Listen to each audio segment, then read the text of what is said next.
Welcome to Whiskey's a Journey. My name is Peter Fasciano. And I'm Mary Bridget Fasciano, Peter's sister. A little bit more enthusiasm. She's not looking forward to this. So if you've been around for a while, or at least the last week, you know that my last Wednesday, Sip It or Skip It, we spun the wheel, and this came up. I knew I was going to shoot a couple of videos with her, and I didn't want to start off with a peated scotch, so we just put this off for one more week. Typically, I have all of my whiskeys randomized on my phone. I spin the wheel, whatever it selects, we pull it off the shelf. We do a quick review, let you know if we're going to keep sipping on the bottle until it's gone and replace it because we like it. Or, in her case, if she might not like it. If the bottle finishes, she's not going to buy it again and just move on to something else. So today, we're doing Lagavulin 12. This is the Diageo special release of 2022. All of the information for this bottle is right here. And I have my Sip It or Skip It tallies in the description below. If you just click on that document, the document will, you'd have to open it up. And then it shows the totality of my Sip It or Skip It episodes, along with the scores of any of the whiskeys that I have reviewed on the channel up to this point. At one point, I had two different documents, one for the Sip or Skip, one for the ratings. Now I just kind of combine them all. So, whew, I love the way this smells. It is a peat fruity balm. Wow. Just because you don't like something doesn't mean you have to like push it as far away from you as possible. No, it's just the smell is almost too much for me. This is a smoked log. If a smoked log could be dipped in sugar. This is... Oh, I thought you were going to say shit. This is that would have been my comment. Fruity sweet with a smoldering campfire log. It's vanilla, grilled peaches, grilled pineapple. It's sweet. Holy cow. I absolutely love the way this thing smells.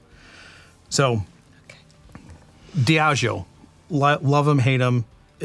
That's not part of this video.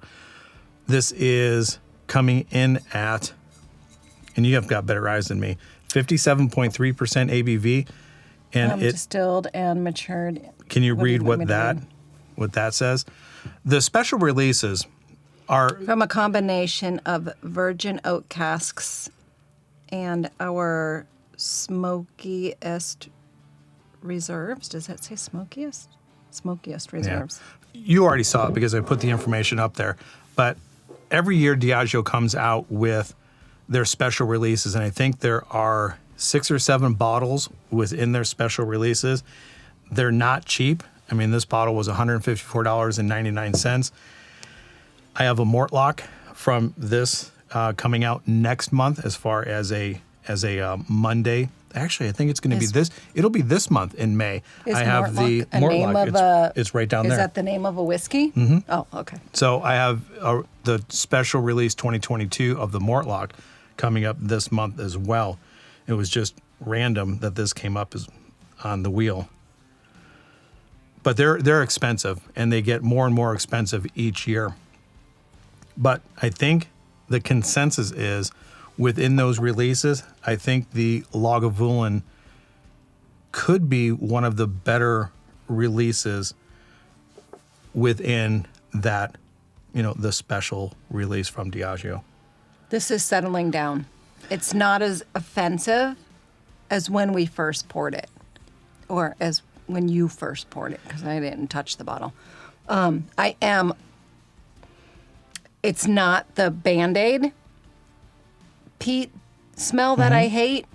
It really is campfire, which I'm starting to not, as it's calming down in the glass, not minding so much. I am getting on the back end of it, like pineapple, like some fruitiness that is making that that nose a lot more bearable. Yeah. So if you've been here for a while, you know this is coming. I hate peated.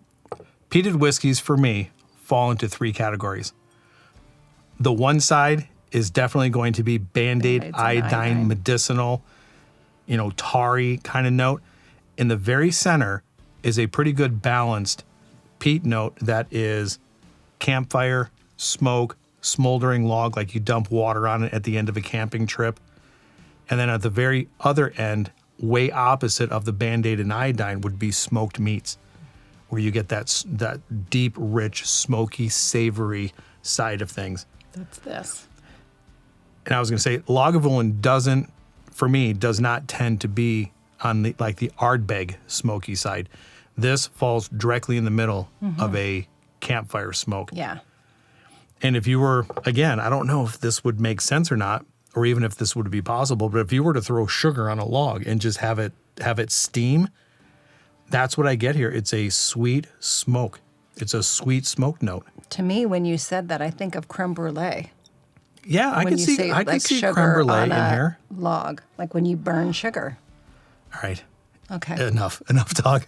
You're Getting good. drooling. I am. Okay, so first Okay. sip, everybody. Oh, man. I love this.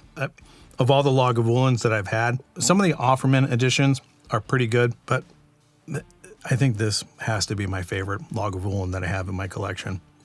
It is so good. Let me know in the comments. I usually do a First Friday flight fight, and I think I have enough Lagavulins. To do a whole The 16, the 8, the special release, and I think I have 3. The Lagavulin. I got to You recount. have to count. So the I'll count for Lagavulin, you. You name them, I'll count. the 8, the 16, and the 3 of the Offerman edition. So I think I have enough That's Lagavulins. That's 4. Who's doing the counting? You said the log, This Lagavulin, right? And you said eight, the 8, the 16, and then 3. 3. I thought you meant like you were giving out numbers. I of the thought you just Offermans. meant 3. I have the Like you said the 8, the 16, Yeah, and the I thought the Caribbean- next number was just 3. the original So 3 more. Offerman edition. I didn't get the stout cask or the Guinness one, but I got the Char and the Caribbean cask. So I think I have 6 Lagavulins. If you would like to see a First Friday flight fight next month of Lagavulin, let me know in the comments down below. I think I can throw that together. I won't be here for that one. No. Please don't invite me. So with that in mind, I do have a May giveaway happening. The First Friday flight fight of May was the Penelope. So if you are interested in supporting the channel and you want an opportunity to win the Penelope flight, 2-ounce samples of all 6 bottles of the Penelope, along with 6 2-ounce samples of anything that I reviewed in the month of May, all the rules to that description, all of those rules to that giveaway are in the description below. The Penelope sounds familiar. Did I have that one and like it? For some reason. Yeah, you've had a couple of Penelopes that Yeah, you've that liked. sounds familiar. Okay. All right. Enough time has gone by. You want to try Yep. for a second sip? Yep. I'm trying to remember if I did or not. All right, second sip. I know I said that before. This is so good. Char, campfire, grilled peach, grilled pineapple, vanilla. This is right up my alley. Do you need a minute? I do not. I do not. So I just meant like a minute alone. I know. So we're gonna cut this pretty quick here. So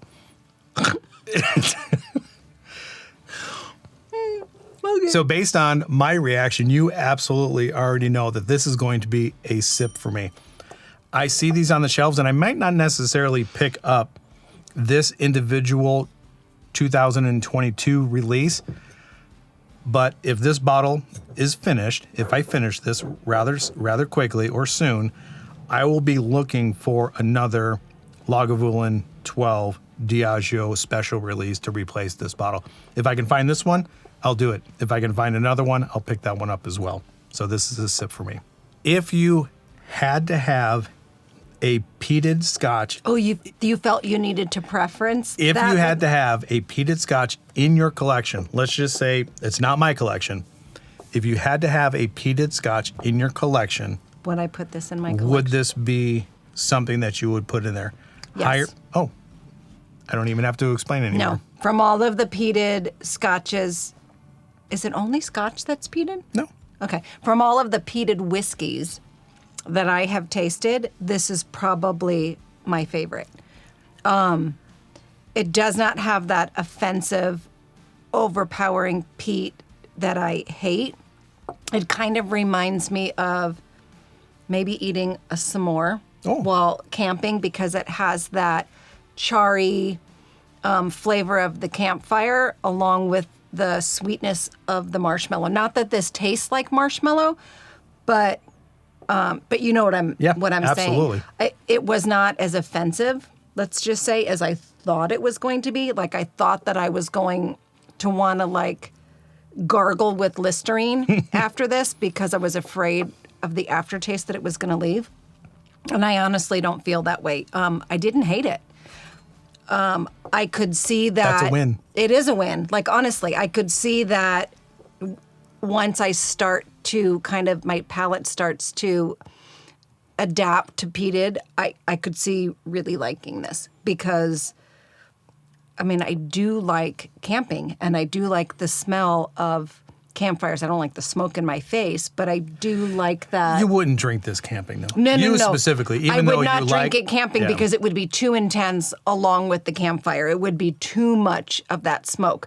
But I could see during the wintertime, sitting outside by the fire in my backyard and having some of this. It gives me a wintry, cold feeling. Yeah, peated whiskeys for me is a winter drink. Yeah, I don't hate it. And so Nice. I would have to say it would be a sip for me. Yeah. Okay. So with that, wherever you were at in your journey, I hope you're enjoying it. Because we are definitely enjoying it. Did you see I just made his day? Yeah. We'll talk to everybody later. Cheers. Cheers. I'll drink the last little drop. All right, you go.